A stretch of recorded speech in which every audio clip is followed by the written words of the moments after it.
सी चौधरी श्रवण कुमार, सी से चौधरी श्रवण कुमार, हिमाचल प्रदेश कृषि विश्वविद्यालय पालनपुर।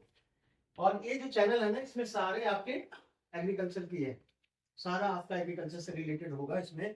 और जो यहाँ पर विजिट के लिए भी आते हैं, मैं उनका भी वीडियो डाल देता हूँ यहाँ पे। ये यूनिवर्सिटी, यहाँ पे एमएससी, बीएससी, एमएससी और पीएचडी की शिक्षा होती है। आपने जो यहाँ देखा ना म्यूजियम में, म्यूजियम इसलिए बनाया जाता है, इसलिए बनाया जाता है कि म्यूजियम में सभी चीज को आप, जो भी एक्टिविटी यूनिवर्सिटी में हो रही है वो आपने एक जगह पे देखना है। अदरवाइज आपको पूरा कैंपस तो 10 किलोमीटर में है, आपको तो ठहरते ठहरते परेशान हो जाओगे, फिर डिपार्टमेंट में जाना पड़ेगा। ठीक है, तो यहाँ पे किस चीज की पढ़ाई होती है? जो आप +2 वाले भी है इसमें? नहीं, +1 वाले हैं। +1 तो +1 के बाद आप जब +2 कर लोगे, और साइंस से खास करके मैथ या साइंस मेडिकल, और उससे इधर देखो, इधर देखो, इधर देखो, आपको देख रहा हूँ। तो यहाँ पे जब आप BS +2 कर लोगे तो आपको यहाँ पे एडमिशन की, जैसे आप मेडिकल साइड में जाना चाहते हो, नीट का एग्जाम दोगे ना, जो मेडिकल में होगा, जो उसमें जाना चाहता है, इंजीनियरिंग में जाना चाहता है, जो भी है। बट आपको एग्रीकल्चर में अगर आपको जाना है तो आपको यहाँ पे एक एंट्रेंस एग्जाम होता है नेशनल लेवल का, वहां उसका एग्जाम देना पड़ेगा, जस्ट लाइक नीट। और उसमें आपको फिर यहाँ का फॉर्म भरना पड़ेगा। उसी में जब रैंकिंग आती है तो उसके बाद आपको यहाँ पे एडमिशन मिलता है, जो 4 इयर्स का प्रोफेशनल कोर्स है बीएससी का। बीएससी कितने साल का है? बीएससी है जी 4 साल का। और बीबीएससी भी है यहाँ पे, बीबीएससी भी है जो वेटनरी से करना चाहते हैं। ठीक है, और बीएससी फूड साइंस भी है यहाँ पे, बीएससी बेसिक साइंस भी है यहाँ पे। तो बीएस और मेन यहाँ पर जो है पहले है वो बीएससी एजी है, बीएससी एग्रीकल्चर। ठीक है, उसके बाद अगर आप कर लेते हो तो फिर आपका एमएससी है यहाँ पे, फिर एमएससी के बाद यहाँ पे पीएचडी। नेचुरल फार्मिंग है यहाँ पे नेचुरल फार्मिंग भी है। नेचुरल फार्मिंग पढ़े हो आप लोग? ऑर्गेनिक फार्मिंग, जैविक खेती, जैविक प्राकृतिक खेती, वो सब इस यहाँ पे है। यहाँ पे सेंटर है, यहाँ पे बना हुआ अलग अलग डिपार्टमेंट है नेचुरल फार्मिंग का। तो आप उसका भी यहाँ पे, मतलब अगर आप देखते हो, अपना स्कोप देखते हो कि मेरे को एग्रीकल्चर में इंटरेस्ट है, कितने लोग हैं जो खेतों में जाते हैं? अपने माँ बाप को, पेरेंट्स को सपोर्ट करते हो आप? आजकल कौन सी फसल लगी हुई है? गेहूं लगी है ना। ये कौन सी फसल है? इसको रबी बोलते हैं या खरीफ बोलते हैं? रबी है ना। रबी फसल जो होती है वो सर्दियों में, जो खरीफ होता है वो गर्मियों नहीं, बरसात में। कब?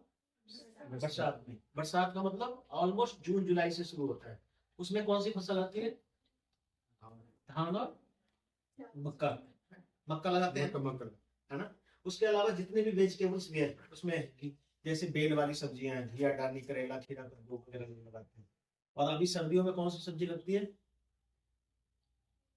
ना? अभी क्या खा रहे हो आजकल? टमाटर, टमाटर खा रहे हो। इसके अलावा फूल गोभी, बंद गोभी, पालक, बोलो आप लोग, धनिया, मेथी, मूली, शलगम, ये सारी जो सब्जी है ये किस चीज की है? रबी की है ना। और इन दोनों के बीच में एक और फसल आता है जिसको हम बोलते हैं जायद। क्या बोलते हैं? जायद। और वो मोस्टली गर्मी में लगता है, जायद वाली फसल। बट हमारे यहाँ ज्यादा इंपॉर्टेंट जो है वो रबी और खरीफ। ठीक है, तो इस यूनिवर्सिटी का मेन जो हम आपको, हिमाचल में 2 यूनिवर्सिटी है एग्रीकल्चर की, है ना। एक doctor YS Parmar university of horticulture and forestry, जो कहाँ पे है? नौनी, सोलन में। और ये है CSK HPKV पालमपुर, चौधरी श्रवण कुमार हिमाचल प्रदेश कृषि विश्वविद्यालय पालमपुर। इसको HP शॉर्ट में हम HPKV भी बोलते हैं, हिमाचल प्रदेश कृषि विश्वविद्यालय। ठीक है, यहाँ मेडिकल का भी है, देखा आपने। वेटनरी की पढ़ाई हिमाचल में अगर कहीं होती है तो यहाँ है। ठीक है, वेटनरी मतलब पशुपालन से संबंधित। और यहाँ से निकल करके लोग, जैसे आप वेटनरी डॉक्टर वगैरह बनते हैं, यहाँ से निकल करके लोग ADO बनते हैं, एग्रीकल्चर डेवलपमेंट ऑफिसर, साइंटिस्ट बनते हैं और रिसर्च में जाते हैं। तो ये है यहाँ का सारा कुछ। और जो यहाँ देख रहे हो आपने, जो भी चीज देखा ना, वो क्या है? वो है यहाँ पर जो रिसर्च चल रहा है। रिसर्च का एक तो होता है सर्च, जो आपने पहली बार खोज की। जब पहली बार हम किसी चीज को, जैसे पहली बार कार बनी होगी, पहली बार कोई गाड़ी बनी होगी, उसके बाद क्या होता है? R&D, research and development. तो उसके बाद उसकी मॉडिफिकेशन होता जाता है। फिर आज के डेट में फ्यूल पे चेंज हो गया, कि पहले डीजल पे चलता था, है ना, फिर पेट्रोल पे आया, पेट्रोल के बाद अब इलेक्ट्रिक बैटरी पे आ गया, फिर थोड़े दिनों के बाद सोलर पे आ जाएगा, फिर हाइड्रोजन पे आ जाएगा। तो इस तरह से डेवलपमेंट, तो रिसर्च का काम, एक बार चीजें जब ढूंढ ली जाती है उसके बाद उसके ऊपर रिसर्च हम करते रहते हैं ताकि उसको और ज्यादा इफिशियंट बनाया जा सके। एग्रीकल्चर में भी वही है। पहले हमारे को खेती करने के लिए यूरिया डालना पड़ता था, 12-32-16 डालना पड़ता था, ये जानते हैं ना। यूरिया किस लिए डालते हैं? यूरिया फर्टिलाइजर है ना, इसलिए डालते हैं नाइट्रोजन के लिए, है ना। और नाइट्रोजन कब देना चाहिए पौधे को? जब पौधे की ग्रोथ हो रही हो, है ना। और जब उसकी भरमार नहीं होगी तो हम क्या डालते हैं?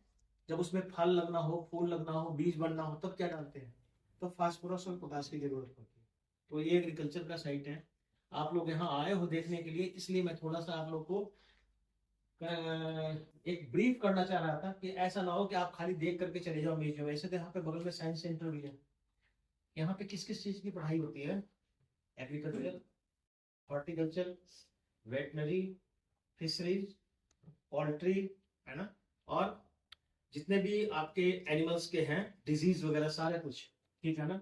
उसके बाद आपका यहाँ पे होम साइंस है, बेसिक साइंस है, और होम साइंस में भी कई सारे हैं। टेक्सटाइल इंडस्ट्री का अलग है, फूड एंड टेक्नोलॉजी का अलग है। तो यहाँ पे करीब करीब ऑलमोस्ट 14-15 वो है जिसमें आप यहाँ पे MSc और PhD कर सकते हैं। तो ये है ब्रीफ। कुछ और जानना चाहते हो? सर जैसे यहाँ पे जो मल्टी खाद तो बायोचार वगैरह भी होते हैं? बायोचार बिल्कुल, हाँ यहाँ पे होता है, बिल्कुल होता है। ऑर्गेनिक फार्मिंग जानते हो आप लोग? क्या है ऑर्गेनिक फार्मिंग?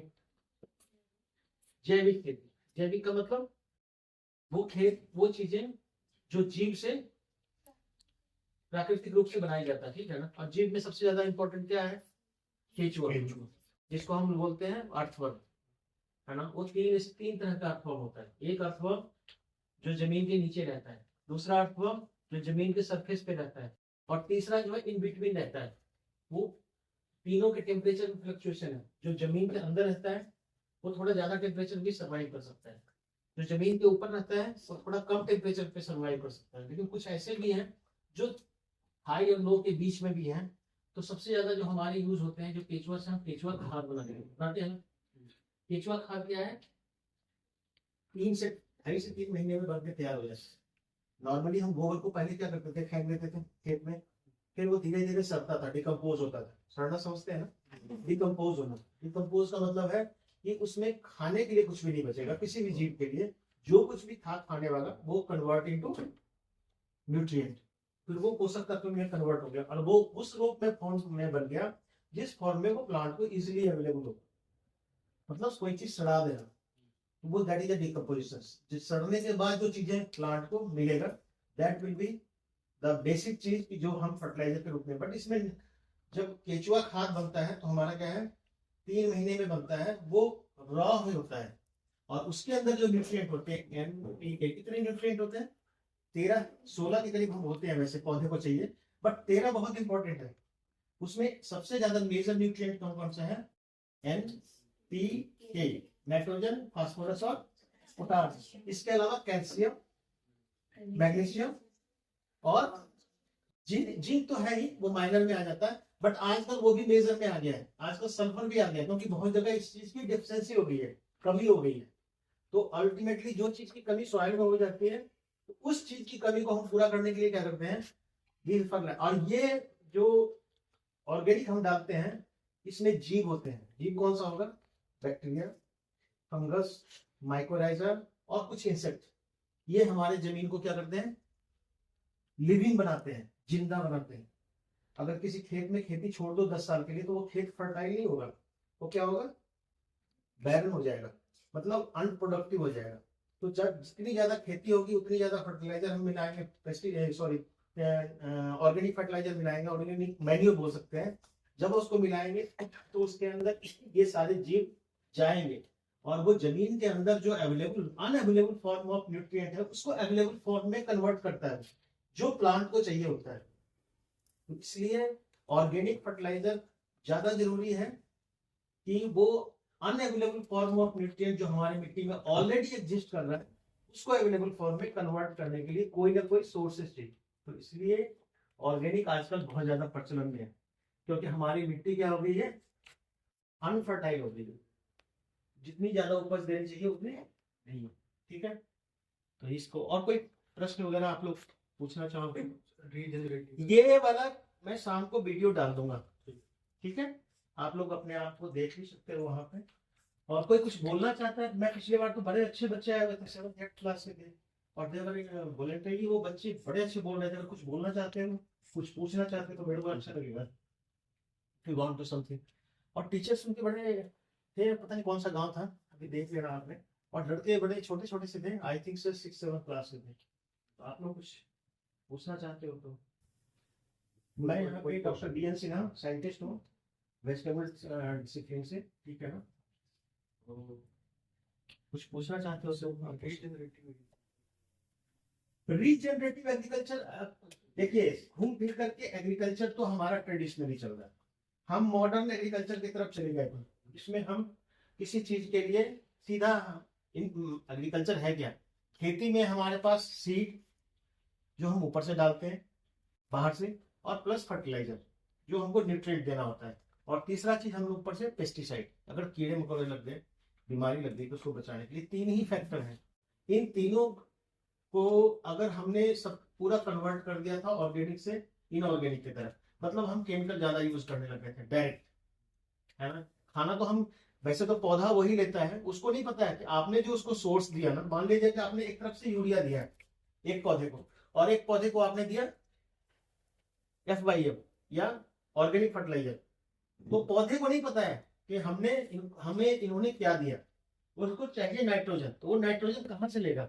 जो नाइट्रोजन वो अवेलेबल होगा, हमने यूरिया दिया तो सिर्फ, बट यूरिया क्या है कि जब हम यूरिया डालते हैं तो उसमें कोई जीवाणु और जैसे बोलते हैं वायरस बैक्टीरिया वगैरह कुछ भी नहीं होता है, वो भी हमारे लिए जरूरी है। ऐसा नहीं है कि बिल्कुल आप जैसे हाथ को डेटॉल से हम धो लेते हैं तो हम कहते हैं कि बिल्कुल डिसइंफेक्ट हो गए, अल्टीमेटली हमारे को भी चाहिए। अगर हमारे गट में, हमारे इंटेस्टाइन में अगर बैक्टीरिया नहीं होना तो कोई चीज नहीं बचेगा, कोई चीज डाइजेस्ट ही नहीं होगा। और ये बहुत जरूरी है। एक होता है दही, हम खाते हैं, क्या होता है, दूध से हम दही बनाते हैं तो क्या बनता है, उसमें बैक्टीरिया की संख्या बढ़ जाती है, और वो जो यूजफुल बैक्टीरिया है अगर वो हमारे गट में नहीं जाए, हमारे सिस्टम में नहीं जाए, तो आप बहुत सी जो खाते हो वो यूज ही नहीं होगा, हमारे बॉडी को लगेगा ही नहीं। इसलिए हर चीज की जरूरत है, बट वो है कि जो जैसे आप बोलते हैं ना कीड़े, अगर कीड़ा में अगर हम कहें मधुमक्खी, मधुमक्खी हमारे लिए कितना जरूरी है तो वो भी कीट ही है, इंसेक्ट ही है, बट वो कितना जरूरी है कि जितने भी आप धरती पे पेड़ पौधे देख रहे हो, अगर वो जिंदा है बिना लगाए तो दिस इज ड्यू टू, और वो फैल भी रहे हैं तो वो ओनली ड्यू टू मधुमक्खी के कारण, क्योंकि वो पॉलिनेशन करते हैं। पॉलिनेशन करने के बाद ही सीड बनता है, और सीड बाद में गिरता है तो सीड फिर जर्मिनेट होकर के एक पौधा का रूप लेता है। ठीक है, तो इसलिए ट्रेडिशन जो हम एग्रीकल्चर कर रहे हैं, मॉडर्न एग्रीकल्चर, पहले हम ट्रेडिशनल पे थे जिसके बारे में हमें तब कहते थे कि प्रोडक्टिविटी कम है, उपज कम हो रहा है, खर्च ज्यादा हो रहा है। फिर हम आगे मॉडर्न एग्रीकल्चर पे थे, खर्च हमने इतना बेहिसाब डालना शुरू कर दिया कि हमारे लिए कोई यूजफुल नहीं रहा, हमारी जमीनें खराब होने लगी। आजकल क्या है, अखबार में आप निकलता होगा, देखते होगा, यूरिया से खेतें खराब हो गई, है ना? तो केमिकल फर्टिलाइजर डालने से हमारे खेत खराब हो गए, हमारा खुद का सिस्टम भी खराब हो गया, हम जो खा पी भी रहे वो भी केमिकल ही खा रहे। तो दो चीजें तो आपको मैंने बता दिया, और उसी वही फिर घूम करके फिर वही बोलते हैं rotation, again we are coming on traditional farming. उसमें ऑर्गेनिक भी है, जैविक है, ऋषि कृषि है, जीवामृत, बीजामृत, सुना होगा ये सब चीजें आप लोगों ने। तो ये तो ट्रेडिशनल, फिर वही जो पुराने चीजें थी लौट के फिर से आ रही है, क्योंकि अगर हमारे इन्वायरमेंट को बचाना है तो हमको केमिकल से थोड़ा सा दूर जाना है। ठीक है, और कुछ